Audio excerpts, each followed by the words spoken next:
अच्छे बुरे की पहचान कराए, जीवन पथ को रोशन बनाए।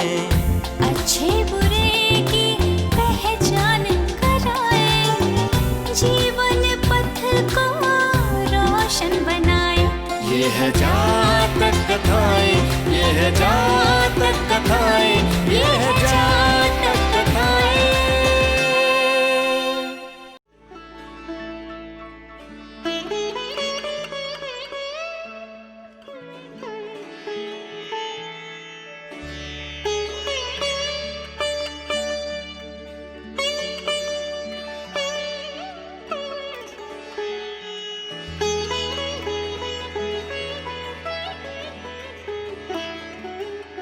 आचार्य करुणामूर्ति, मठ में सब कुशल है?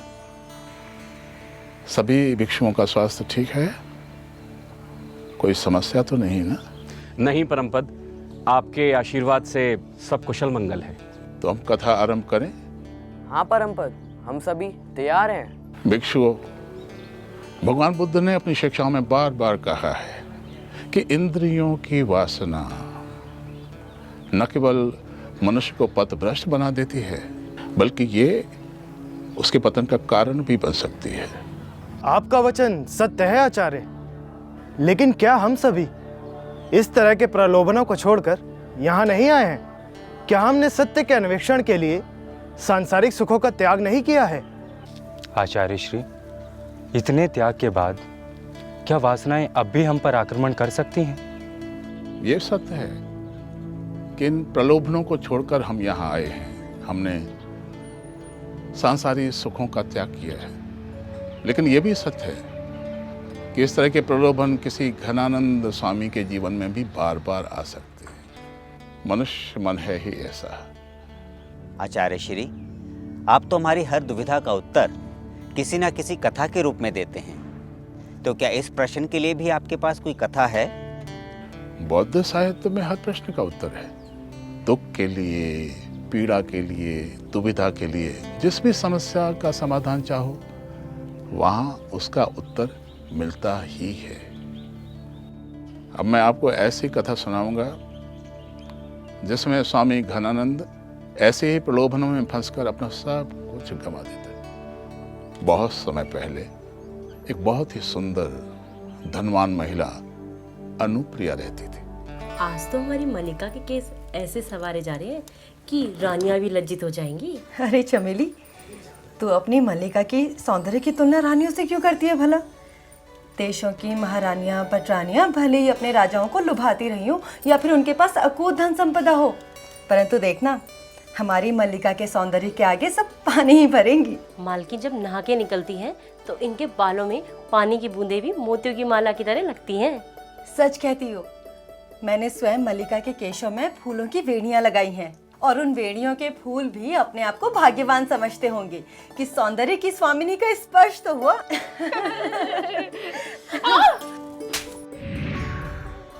काम करने का शऊर नहीं है तुम्हें? चबर चबर बोलना और जोर जोर से हंसना, ना बोलने का ढंग है ना चलने का। आवाज कितनी कर्कश है तुम्हारी। कोई काम ढंग से करना आता है तुम्हें? बस बातें बनवा लो इनसे। तो मुझ जैसी कोमल काया को तुम्हारी वजह से पीड़ा सहनी पड़ी। क्षमा करे देवी, मुझसे भूल हो गई। और तुम, मैंने तुमसे कहा था मेरा नदी के घाट पर सैर करने का मन है, तुमने प्रबंध किया या नहीं?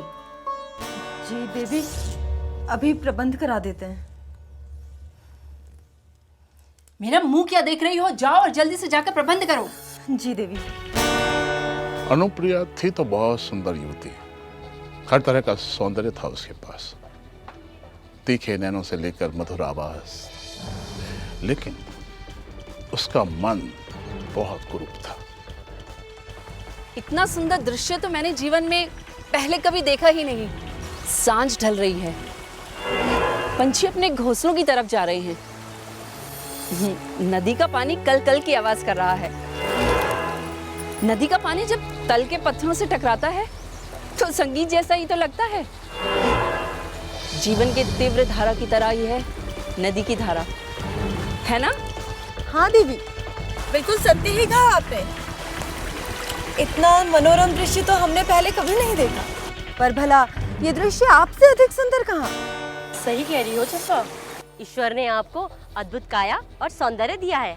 नहीं, मैं चाहती हूँ मेरा जीवन भी इस नदी की धारा की तरह तीव्र हो जाए, जो अपने साथ हर चीज बहा कर ले जाए, और मैं भी इस धारा की तरह बहती जाऊं, बहती जाऊं, बहती ही जाऊं।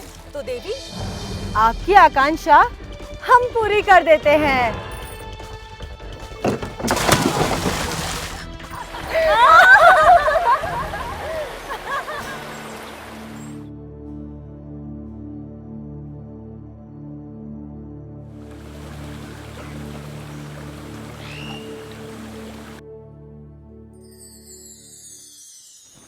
लगता है वहां कोई संकट में है।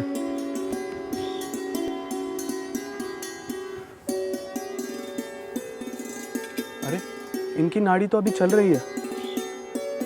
अगर ईश्वर की दुआ से इन्हें सही उपचार मिला तो ये अवश्य सही हो सकती है। इस औषधि से इस युवती की जान बच सकती है। ये औषधि ज्ञान का फल है, जो मृत्यु के दरवाजे पर भी खड़ी इस युवती के जीवन में कुछ जान आ सके। देखता हूं इस औषधि का क्या प्रभाव पड़ता है।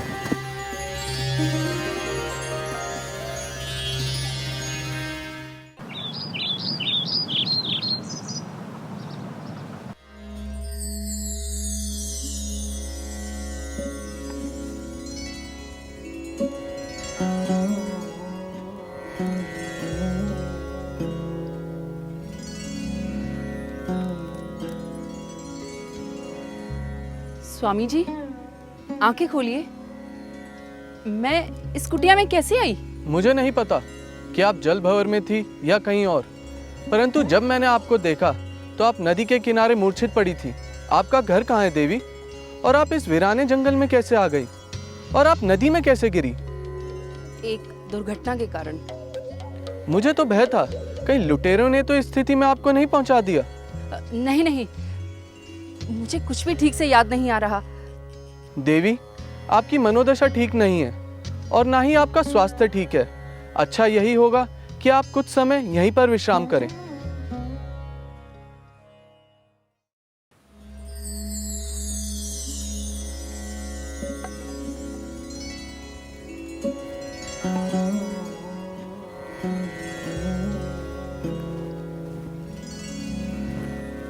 देवी, इस पात्र में औषधि और इसमें गर्म दूध है। ये औषधि खाकर और ये दूध पीकर आप अंदर कुटिया में विश्राम कर लीजिए। और आप स्वामी जी? मैं तो सन्यासी हूँ, बाहर ही विश्राम कर लूंगा। किंतु आप इस कुटिया में भी विश्राम कर सकते हैं, यहाँ पर्याप्त स्थान है। ये संभव नहीं देवी। हम सन्यासी किसी महिला के साथ एक ही छत के नीचे नहीं रह सकते। ये हमारे सिद्धांतों और शिक्षा के विरुद्ध है। आप अतिथि हैं और कहा गया है अतिथि देवो भव। आप विश्राम करें, तब तक मैं जंगल से जाकर जड़ी बूटियां ले आता हूँ। जी। आज तक कोई भी मेरे रूप सौंदर्य से बच नहीं सका। मेरी दासियां मेरे रूप सौंदर्य की प्रशंसा करते न थकती थी। वो कहती थी मेरा रूप सौंदर्य अप्सराओं से भी बढ़कर है। मुझ जैसी सुंदर तो महाराजाओं की पटरानियां भी नहीं हैं। इस भक्कड़ सन्यासी ने इधर निगाह क्यों नहीं डाली? इस सन्यासी ने मेरे रूप सौंदर्य की उपेक्षा की है। मैं भी देखती हूँ ये स्वामी घनानंद मेरे माया जाल से कैसे बचता है।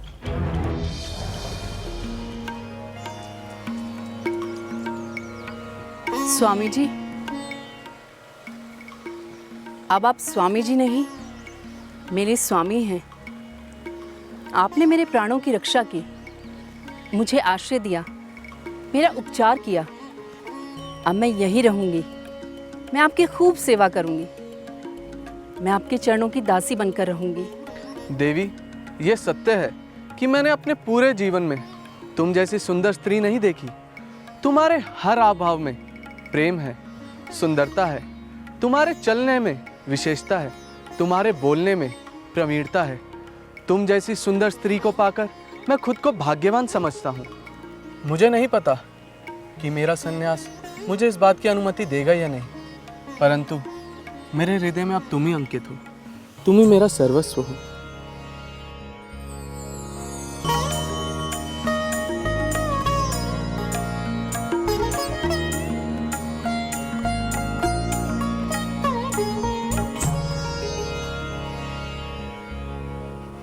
अरे प्रिया, क्या कर रही हो? अब दर्पण तो है नहीं और तेल भी। अरे प्रिय, हम सन्यासियों के पास इन सब वस्तुओं का क्या काम? परंतु स्वामी, आप भले ही सन्यासी हैं, किंतु मुझे इन वस्तुओं की आवश्यकता रहेगी। अब आप जहां से चाहें इन वस्तुओं को लेकर आएं, पर आप मुझे ये वस्तुएं लाकर ही देंगे। आज संध्या तक तुम्हें ये सब वस्तुएं मिल जाएंगी। आप भिक्षाटन के लिए जाते हैं तो मेरा अकेले में यहाँ जी घबराने लगता है। गांव में रहूंगी तो आस पड़ोस की औरतों से दो बातें तो कर लूंगी। आप समझ रहे हैं ना स्वामी? हाँ, समझ रहा हूँ, पर गांव में हम सन्यासियों का क्या काम? बल्कि मैं तो कहता हूँ कि तुम भी मेरी तरह सीमित साधनों में जीवन यापन करना सीख लो। इस सन्यास वन्यास को तुम छोड़ क्यों नहीं देते? क्या तुम मेरी खातिर इतना भी नहीं कर सकते? मैं तुम्हें रुष्ट नहीं करना चाहता। अब इतना भी क्या रूठना, सुनो तो। मुझे कुछ नहीं सुनना। अगर आपके लिए मेरी कही बातों का कोई मोल नहीं, तो मेरा क्या कहना और क्या सुनना, क्या रूठना और क्या मनाना। अच्छा, तो तुम गांव में बसने के लिए रूठी हो? अगर चल पड़े तो मान जाओगी ना? हाँ बिल्कुल। तो तैयारी करी चलने की? हाँ बिल्कुल। ये आप मुझे कहाँ ले आए हैं? मैं इस स्थान पर नहीं रह सकती। प्रिय, अभी तो यही झोपड़ी मिली है, कुछ समय हमें यहीं रहना पड़ेगा। ये झोपड़ी तो बहुत छोटी है और यहाँ कितनी धूल मिट्टी है। ऐसे में मैं यहाँ कैसे रह सकती हूँ? तुम भी ना आती कामकाज के बारे में सोचने लगती हो। ये साफ सफाई का काम मुझसे ना हो पाएगा। तुम तो बस विश्राम करो, विश्राम। वो ये जो घरौंदे जैसा घर है अपना, इसे कौन ठीक करेगा? मुझे ये जल्द से जल्द ठीक चाहिए। ये सब काम तुम मुझ पर छोड़ दो। और आज रात्रि में भोजन वो कैसे बनेगा? गठरी में देखना, थोड़ा अनाज होगा, मैंने जल मटके में भरी दिया है। तब तक तुम भोजन की तैयारी करो। ठीक है, आज तो हो जाएगा, परंतु कल? गृहस्थी बसाई है तो धन कमाना भी आवश्यक है। संभव है कि इस गांव में ही मुझे कोई कामकाज मिल जाए। काम करने वालों के लिए काम की कमी नहीं होती। बस मैं यूं गया और यूं आया। तुम अपनी सारी चिंता मुझ पर छोड़ दो और कुछ चिंता मत करो।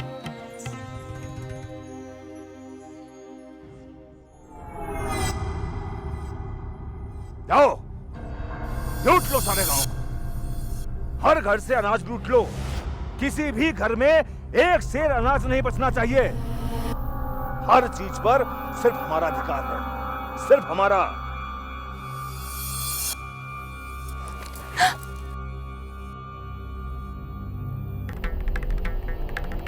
कौन हो तुम?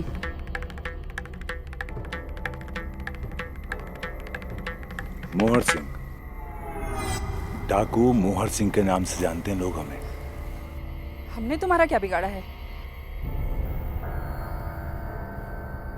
आहा, ऐसा रूप सौंदर्य है, ऐसा लगता है कि मानो कोयले की खान में से हीरा चढ़ के आ रहा हो। अब तक कहाँ छुपा के रखा था ये हीरा गांव वालों ने, हैं? अच्छा एक बात बोले, किसी अप्सरा से कम नहीं लगती हो। नाम क्या है तुम्हारा? अनुप्रिया। बस आज से तुम हमारी प्रिया। मोहर सिंह, इसे छूने की कोशिश मत करना। हैं?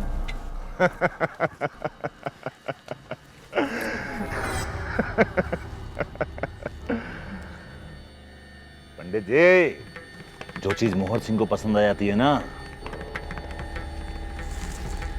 वो चीज मोहर सिंह की हो जाती है, और नहीं तो किसी की भी नहीं होती, समझा?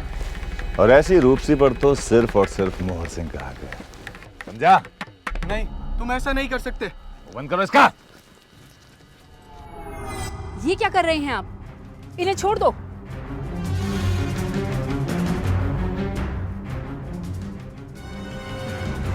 छोड़ देंगे,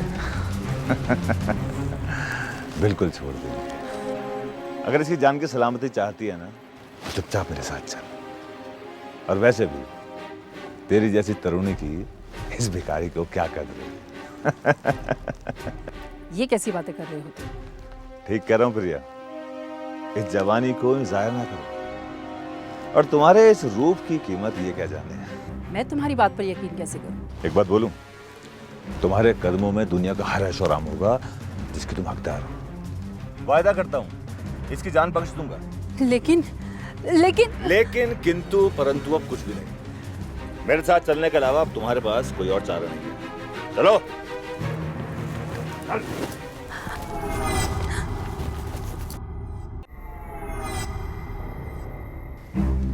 प्रिय, जिसने भी सर उठाया हमने उसका फन कुचल दिया। इस पूरे क्षेत्र में तुम्हारे दास के नाम का डंका बजता है। राह चलता यात्री भी तुम्हारे इस दास का नाम सुनकर अपनी पोटली छोड़कर भाग जाता है। ये सारा खजाना तुम्हारे इस दास ने अपनी ताकत से अर्जित किया है, और जिस पर अब सिर्फ तुम्हारा अधिकार है। सरदार, तो ये सारा धन, सारे आभूषण मेरे होंगे? हाँ, तुम्हारे हो सकते हैं, अगर तुम मेरी रानी बनना मंजूर करो।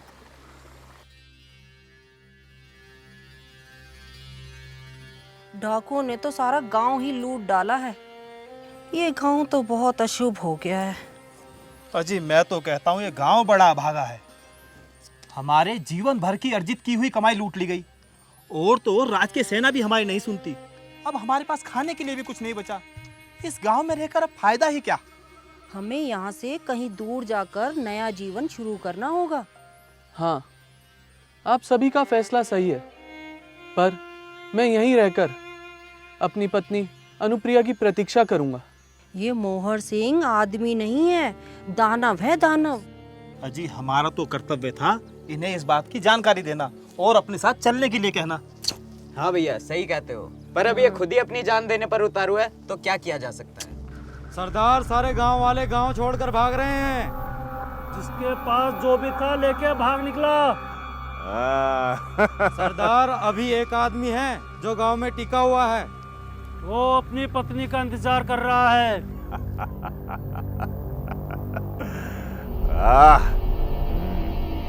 जब तक वो गांव छोड़कर चला नहीं जाता, मैं निश्चिंत होकर नहीं रह सकती। कहीं ऐसा ना हो कि वो यहाँ आ जाए। ए, इधर आओ। ये खत, वहां दूर एक गांव है, उस गांव में कोई नहीं रहता सिवाय एक आदमी के। वो मेरा पति है। उसको एक खत देकर कहना कि उसकी बीवी ने दिया है, बेचारा बहुत खुश होगा। जाओ। अरे भाई, तुम किसी घनानंद को जानते हो? क्यों, क्या हुआ? तुम्हें क्या बताऊं? पहले यह बताओ, घनानंद कहाँ मिलेगा? वो अभागा मैं ही हूँ। गांव के सारे लोग यहाँ से चले गए, बस मैं ही बचा हूँ। अपनी पत्नी की प्रतीक्षा कर रहा हूँ। तुम्हारे लिए एक पत्र है, लो।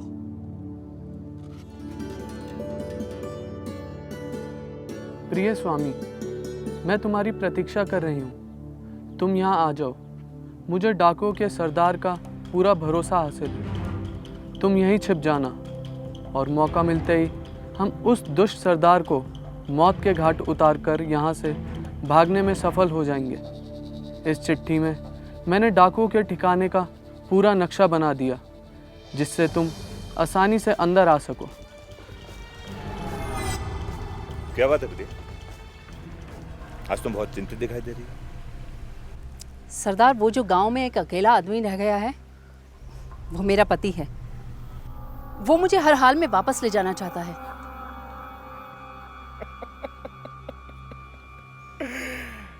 किसमें इतनी हिम्मत है कि तुम्हें मेरे पास से वापस लेकर जाए?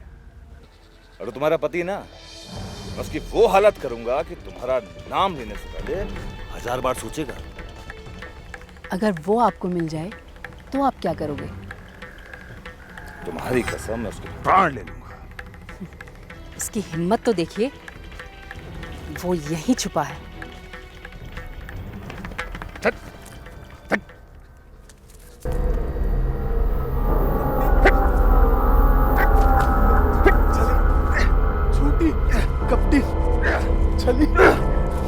मिथ्यावादी। तेरे जीवन की घड़ियां अब समाप्त होने वाली हैं। लेकिन मरने से पहले तू मुझे एक बात बता, तू चीखने चिल्लाने की जगह बार बार कपटी, छली, मिथ्यावादी और झूठी को बोल रहा था। बोल। एक दिन तुम भी ये शब्द दोहराओगे। पहेलियां मत बुझा, बिल्कुल साफ साफ बता।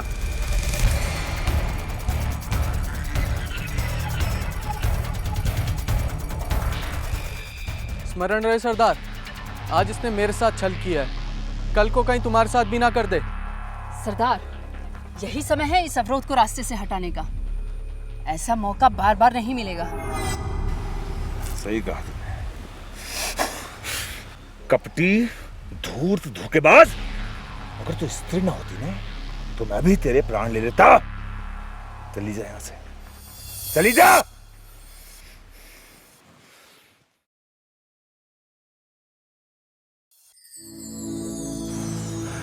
स्वामी जी, आपने मेरी आंखें खोल दी, नहीं तो किसी दिन वो धोखेबाज स्त्री मेरे भी प्राण ले लेती।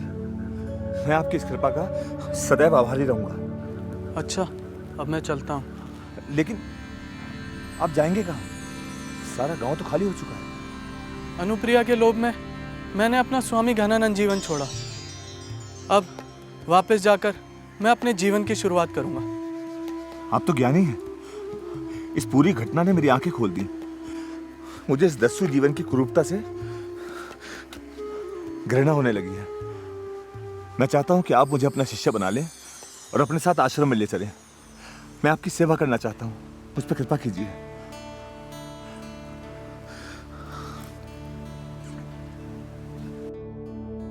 भिक्षु, ये कहानी हमारे लिए एक चेतावनी है। एक क्षणिक लोभ स्वामी घनानंद की वर्षों की आराधना और तपस्या को नष्ट कर सकते हैं। इसलिए भिक्षु, कभी ये न समझना कि एक बार दीक्षा लेते ही आपके सारे प्रलोभन स्वयं ही समाप्त हो जाते। हमें हर दिन हर क्षण ऐसे प्रलोभनों से सचेत रहना बहुत आवश्यक है। हमें भगवान बुद्ध की ये शिक्षा कभी नहीं भूलनी है कि इच्छा और लोभ दुखों का कारण है। भगवान बुद्ध आपका कल्याण करे। ओम मणि पद्म हूं, ओम मणि पद्म हूं। जीवन की राहों पर हमको चलाएं, छल और कपट से